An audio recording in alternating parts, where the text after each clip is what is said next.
Hi, this is your instructor, Julia Grav. I'm going to show you how to perform one more calculation here using grouping, and then we'll move on to formatting.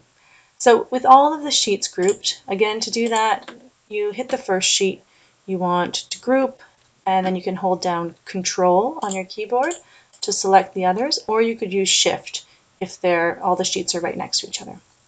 So right now we have to finish calculating the totals.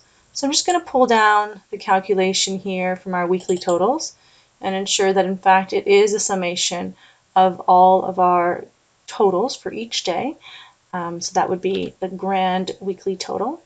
Now we're going to select the range C15 to H15, and under the Home tab we're going to change the number type to accounting.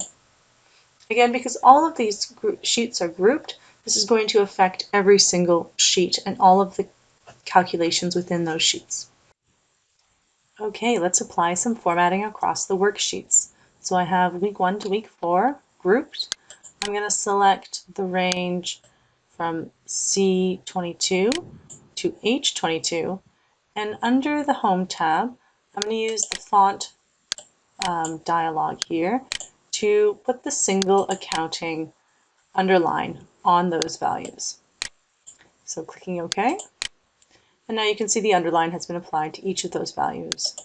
For the totals, I'm going to do a double underline, again going into the font dialog and selecting the double accounting underline.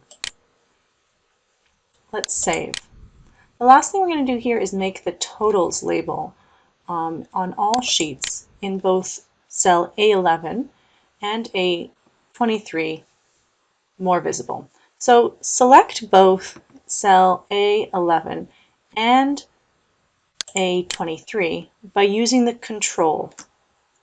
Clicking on both, and now we will bold, and we're going to indent as well so it stands out a little bit more.